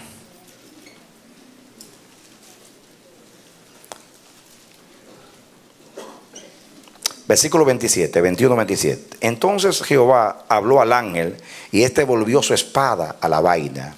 Viendo David que Jehová le había oído en la era de Ornán Jebuseo, ofreció sacrificios allí. Y el tabernáculo de Jehová que Moisés había hecho en el desierto y el altar del holocausto estaban entonces en el lugar alto de Gabaón. Pero David no pudo ir allá a consultar a Jehová porque estaba atemorizado a causa de la espada del ángel de Jehová. Atención el 22:1, que es lo que sigue de la narración. Y dijo David: aquí estará la casa de Jehová. Aquí estará la casa de Jehová Dios. Y aquí el altar del holocausto para Israel. Ese lugar donde David hizo el sacrificio era el monte Moriah, o el monte de Moria. Y allí mismo David, por instrucción de Dios, decidió hacer el templo. Israel tenía siglos esperando que Dios decidiera dónde iba a ser el lugar de adoración. Y fíjense ustedes, en el lugar de la ira de Dios fue el lugar de la misericordia.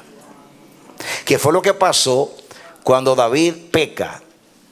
Porque cuando un hombre se humilla delante de Dios, Dios convierte su desgracia en bendición. Y David se humilló y Dios, de la misma mujer del pecado nació Salomón, y de Salomón nació Jesús, y de Jesús nacimos nosotros para salvación. Y ahora es lo mismo. De este error de David, incitado por el diablo, pero detrás, en el propósito de Dios, Dios castiga a David. O sea, castiga a Israel. Hace que David le pague a Israel su deslealtad. Pero David muestra un corazón como el de Cristo, de perdón hacia su pueblo.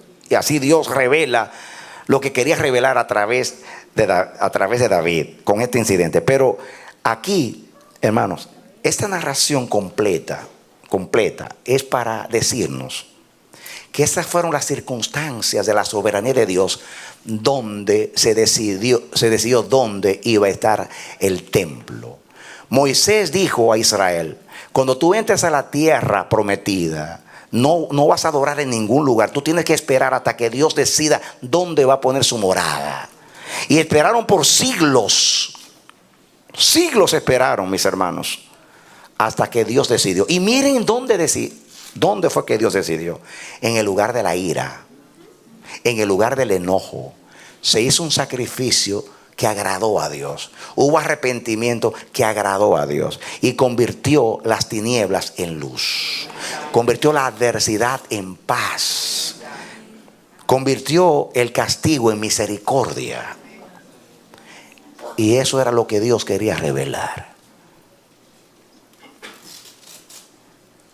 Siempre que obra la soberanía de Dios, el postrer estado será mejor que el primero. Dale aplauso, Señor. Amén. Siempre que obra la soberanía, espérelo. Por eso, mis hermanos, siempre nuestra actitud tiene que ser la de David. Humillarnos delante de Dios. Tener esa actitud. Noten que David no culpó a Israel. David se culpó él. Recuerdan ustedes que comencé, y yo no tenía intención, sino que yo me guié por el Espíritu a hablar de nuestras emociones. ¿Qué tal David aquí? Esta plaga no puede ser por mí, yo me porté bien, yo soy un hombre que he sido consecuente con Dios. ¿Por qué está viniendo esto y yo no he hecho nada? No. Él dijo: yo pequé contra ti, yo hice neciamente, castígame tú a mí, asume responsabilidad. También sucedió cuando el niño iba a morir. David se echó la culpa también. Él se asumió responsabilidad. Con Absalón fue lo mismo también. Asumió responsabilidad. Mis hermanos, digámosle a Dios: mira, en vez de estar orando por tu salud física, pídele a Dios que te libere de las emociones. El peor enemigo de nosotros no es el diablo, son nuestras emociones, hermano. Te lo digo después de 45 años caminando con el Señor. Lo digo por mi vida personal y lo digo por ser consejero por 45 años. El problema nuestro grande, y en toda la Biblia con los hombres de Dios, son las emociones. Somos demasiado emocionales. Y todo lo miramos a través de nuestras emociones. Pero David aquí no se cegó. Yo pequé contra Dios. Yo hice mal contra Dios. Y no comenzó a culpar al pueblo. No, estas ovejas no han hecho nada. Fui yo que hice mal. Y cuando Absalón murió, lloró: Absalón, Absalón, hijo mío, ¿quién me diera que muriese yo en lugar tuyo? Porque fui yo el que abrí el pecado en mi casa, no fuiste tú. Tú eres una consecuencia. Fui yo que sembré el mal en mi casa. Yo asumo responsabilidad. ¿Y qué hizo Dios con David? Siempre lo trató bien. Lo castigó, pero tuvo misericordia. Esa es la actitud correcta. ¿Quieres tener a Dios siempre de tu lado? Humíllate delante de Él. Reconoce. Justifica a los demás y échate la culpa tú. Aconsejo a los matrimonios que viven peleando por la culpa. Se pelea más en el hogar por la culpa que por cualquier otra cosa. Los esposos comienzan a pelear porque el ratoncito salió de acá. No que salió de aquí, no que fue de allí, no que fue de allí, no que fue de aquí. Yo te dije, cállate estúpida, que fue de aquí. No me contradigas, yo soy el marido de esta casa. Yo soy la cabeza, fue de ahí que salió. Se disgustan. Y pasan los meses disgustados y ni siquiera se menciona el ratoncito, porque ya no están peleando por el ratoncito. Están peleando porque me subiste la voz, porque me diste estúpida, porque qué sé yo qué. Y siguen discutiendo y siguen y duermen aparte. Y sigue la situación, siempre con las benditas emociones. Y al final, cuando uno de los dos se humilla, perdóname, ok, te perdono, pero el ratoncito salió de ahí.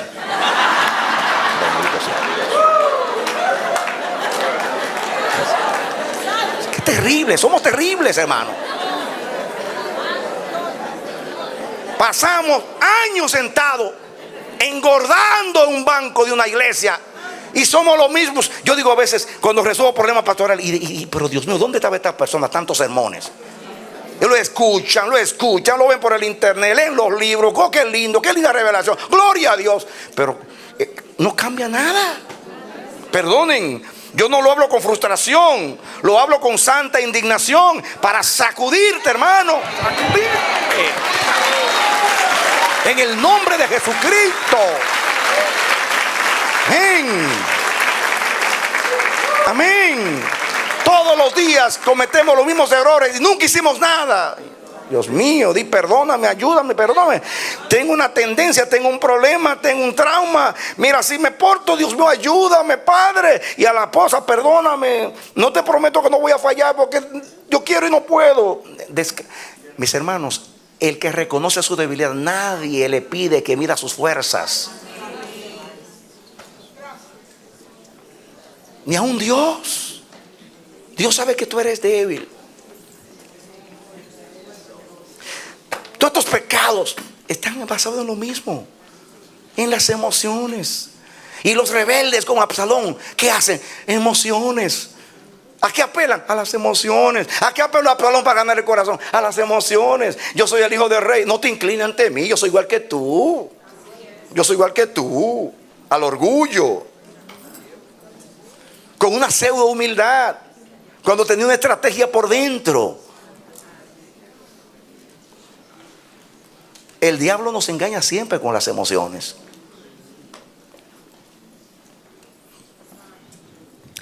No hay arrepentimiento genuino si predominan las emociones. Nunca va a haber conversión. Conversión significa volverse a Dios.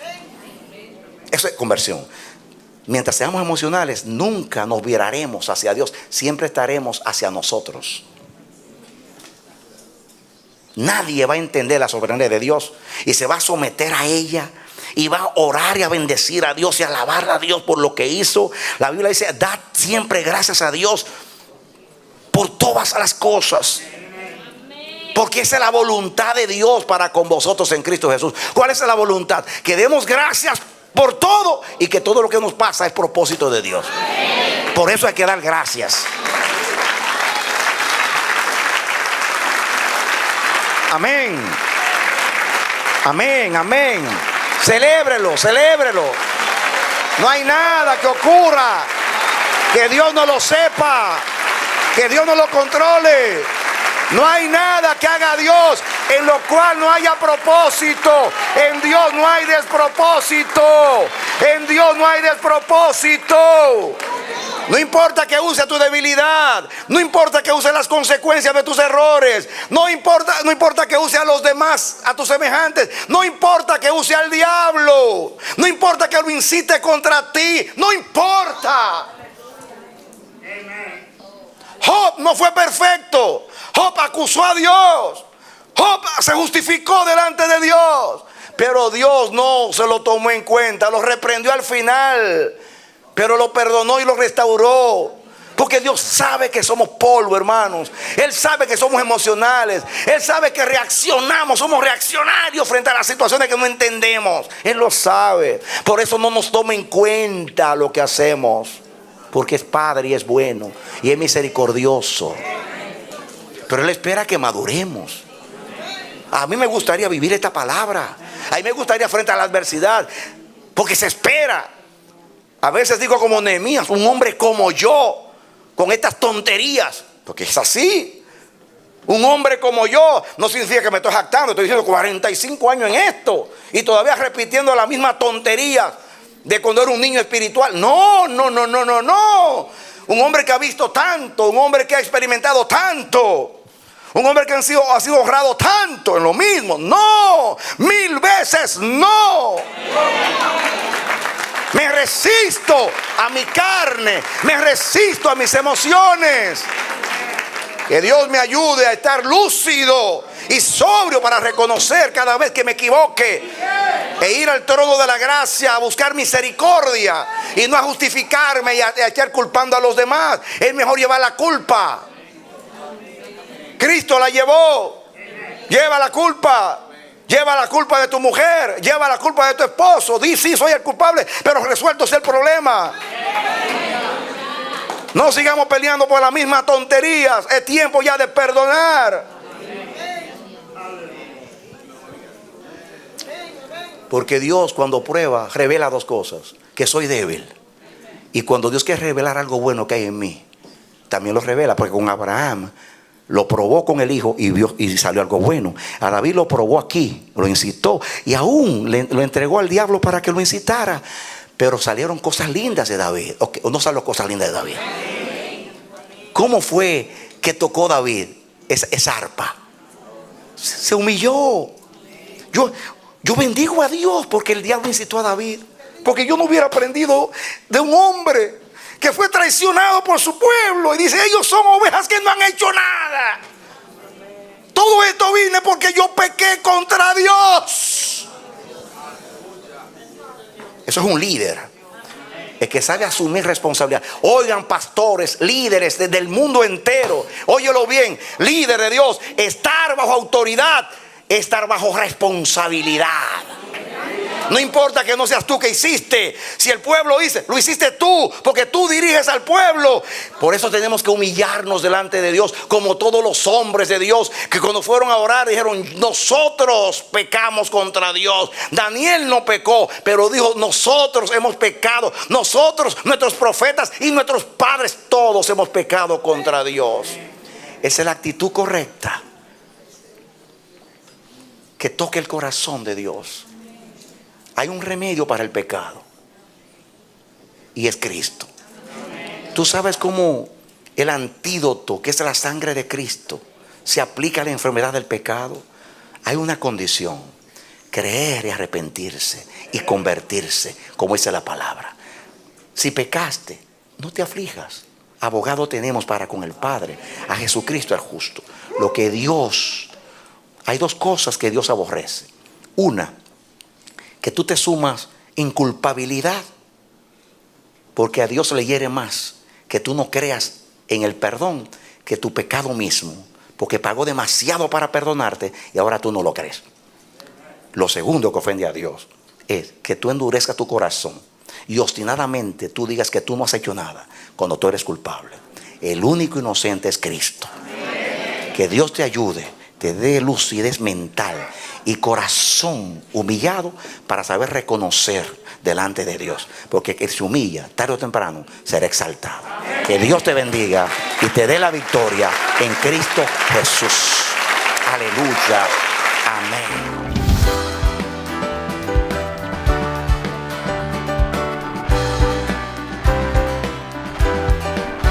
Este ha sido su programa Voz de Restauración.